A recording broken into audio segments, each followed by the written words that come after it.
Ayan,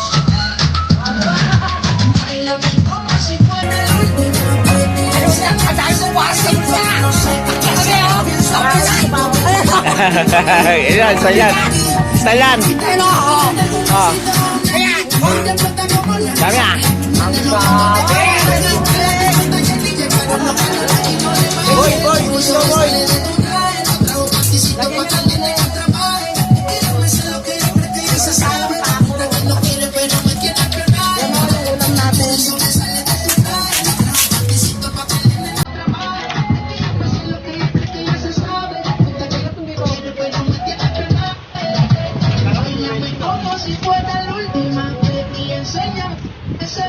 Que no sé, un besito bien suavecito, bebé, taqui, taqui, taqui, taqui, rumba.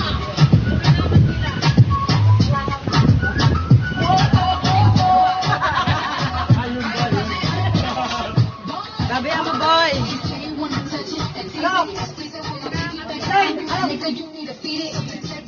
Hoy!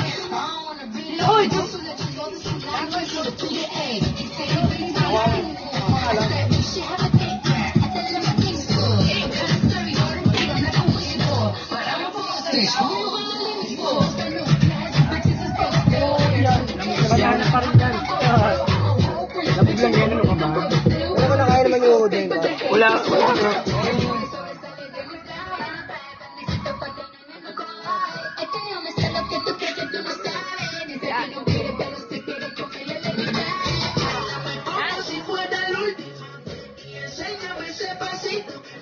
Besito bien suavecito, taqui, taqui, taqui, taqui, rumba.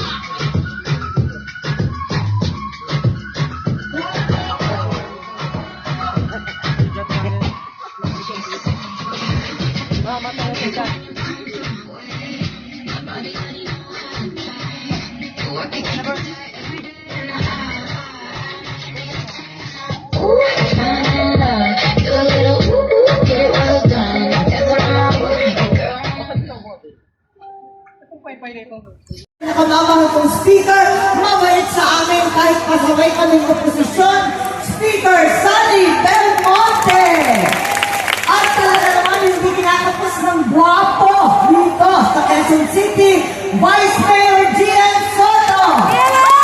Talaga naman, namamayagpag ang kapugihan, ating rin Congressman Bong Suntay, Alfred Vargas, man ng Beth, and of course, ang pinakamaganda, Precious. Ayan, arit lang.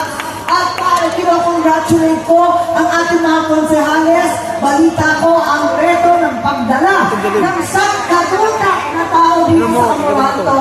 Eh, yung mga konsehal, palakpakan po natin ang mga konsehal. Ang tanong, meron bang pagkain?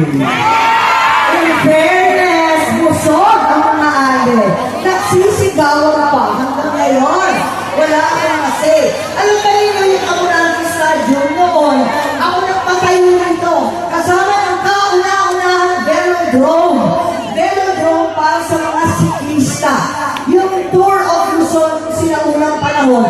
Sapagkat ang cycling ay talagang sport ng masang Pilipino ng pinakamahihirap at talagang probinsyano. Kaya nagkaroon ng velodrome.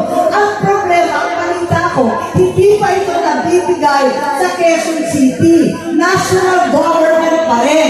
Kaya, hihingin po natin sa ating pinakamamahal na Presidente, President Rodrigo Roa Duterte, ng national government at ang SK at ang dating KB, i-turn over na sa QC para pagandahin ang lubunsan.